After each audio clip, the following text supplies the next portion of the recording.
You found your way to Whispers of Crimes, a quiet corner where the shadows of the past are gently told. Here, we speak of real crimes and mysteries, not to shock or scare, but to wonder, to reflect, and maybe to help you fall asleep. So close your eyes, let your thoughts slow down, and come with me into tonight's case.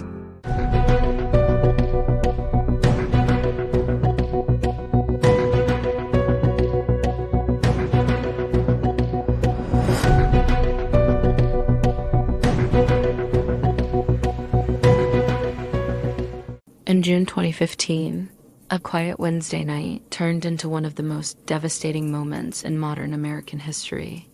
Dylann Roof, a 21-year-old with a dangerous ideology, walked into Emanuel AME Church in Charleston, South Carolina, and opened fire on a Bible study group. 9 lives were lost, and the nation was forced to confront the deep, ugly truth of racial hatred. But what led Roof to this chilling act of violence? How did a lonely, troubled young man become a symbol of domestic terrorism? In this deep dive, we'll explore Roof's radicalization the night of the massacre, the manhunt that followed, and the devastating aftermath of his actions.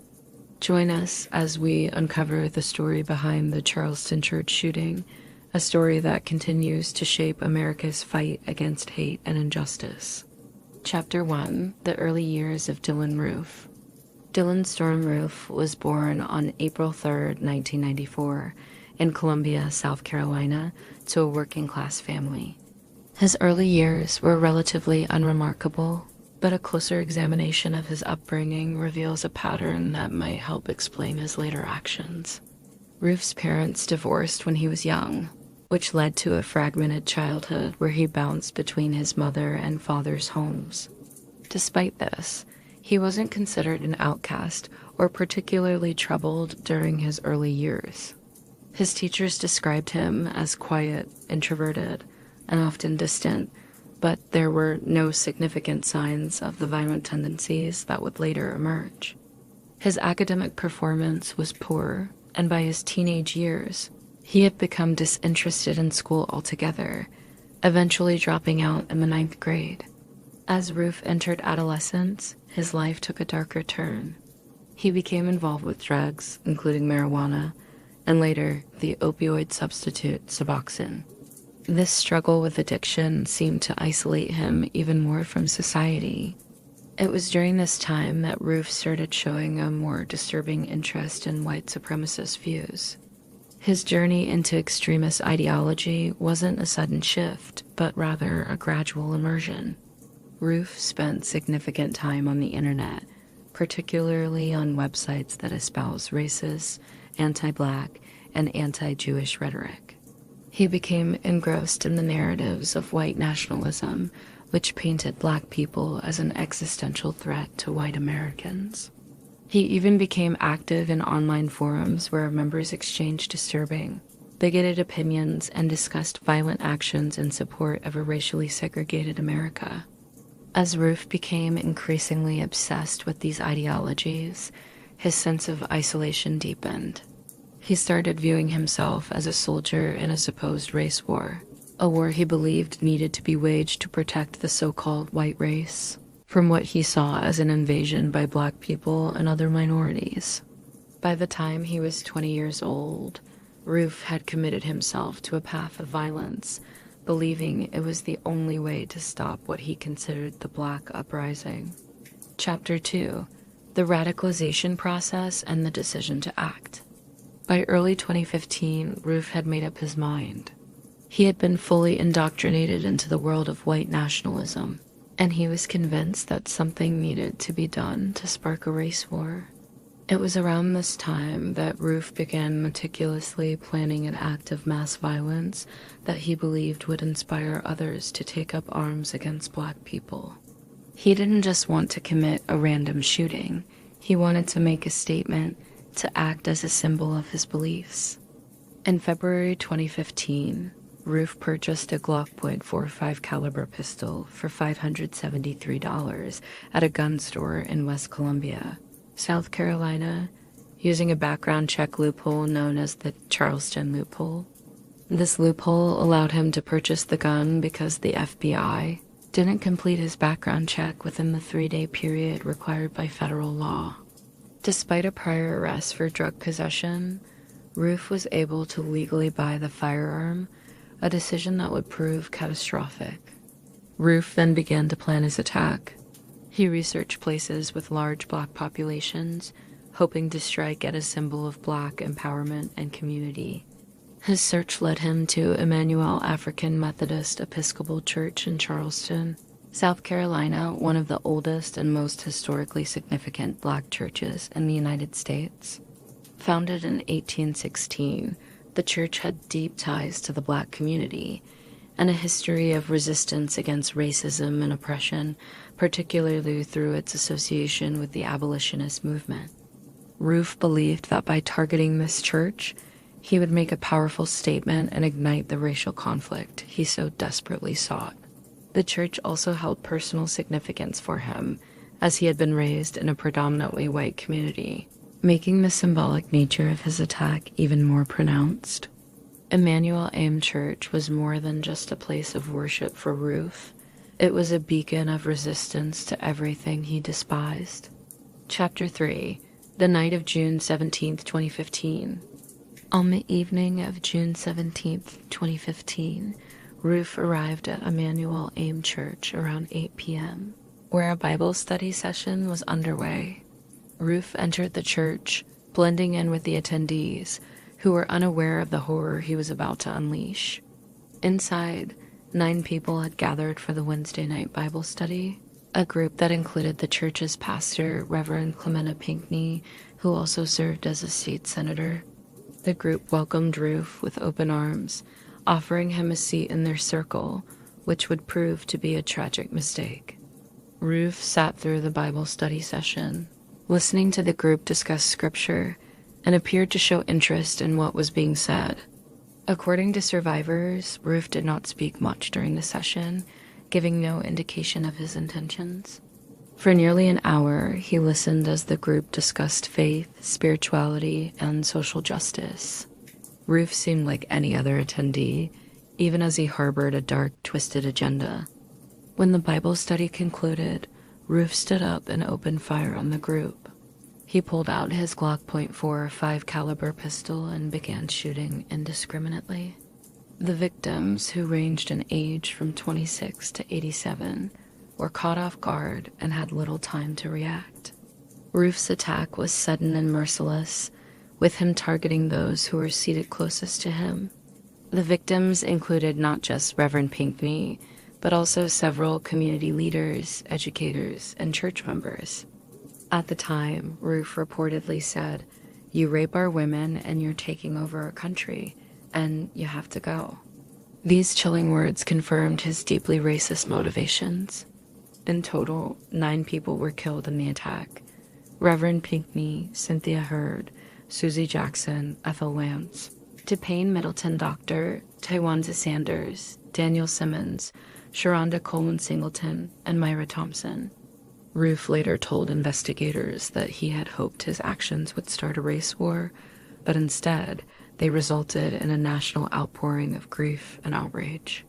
Chapter 4. The Search and Capture of Dylann Roof. After the massacre, Roof calmly left the church, driving away without a second thought. His escape was brief, however, as his face quickly became known to the public through surveillance footage and witness descriptions. The FBI launched a manhunt, and within hours, a tip led law enforcement officers to a location in Shelby, North Carolina. Roof was found alone in his car, driving through the night to escape the scene.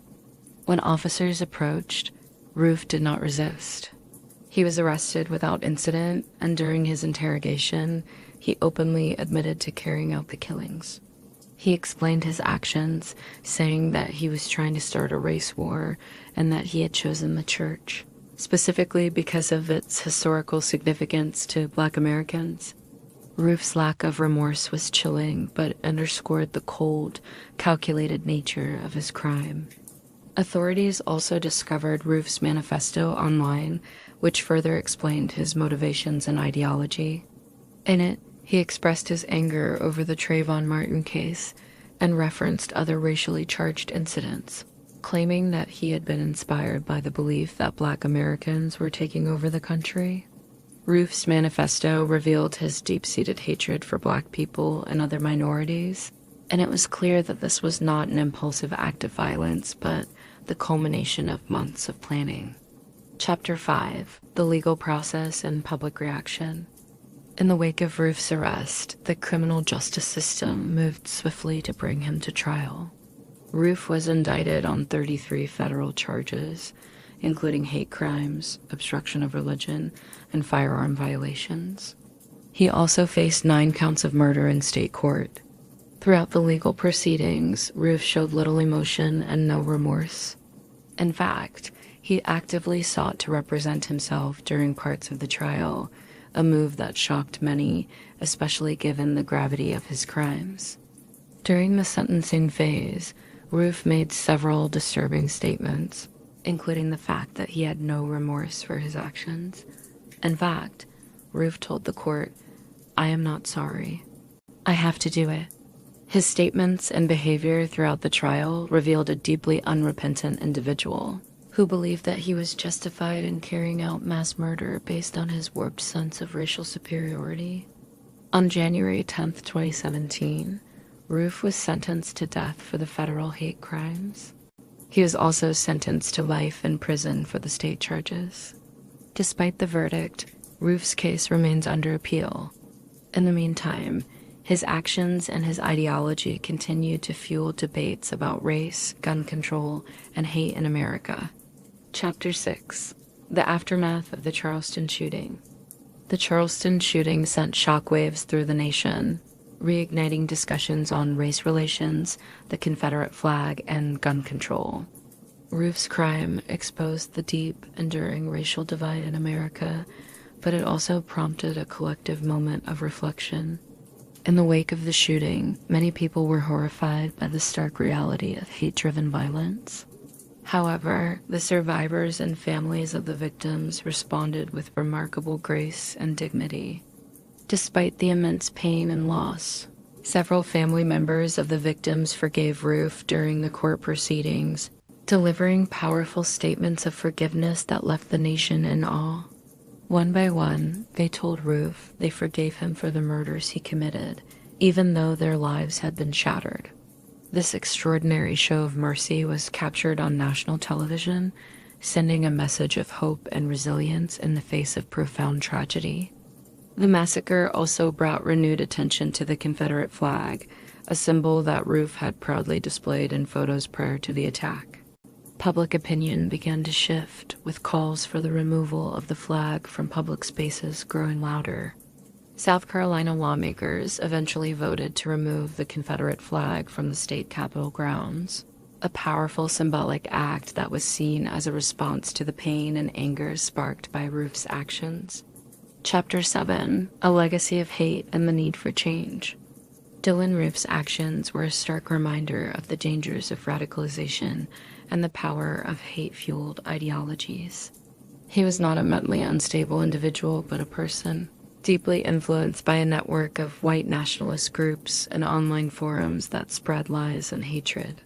His ability to act on these ideas, culminating in the massacre, was made possible by a combination of access to firearms, societal neglect, and the power of extremist propaganda. The Charleston shooting serves as a wake-up call for America to confront the deep-rooted issues of racism, domestic terrorism, and gun violence. Roof's case remains an example of how hate can grow unchecked in the darkest corners of society, and how, in the absence of intervention, such hate can manifest in devastating ways.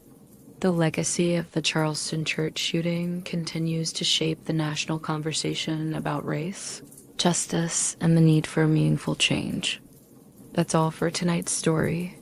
Another thread in the web of true crime, quietly unraveling as the night goes on. If you're still with me, thanks for listening.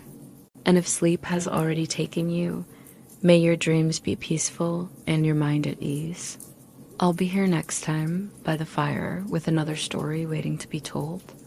Good night. And don't forget to lock your doors.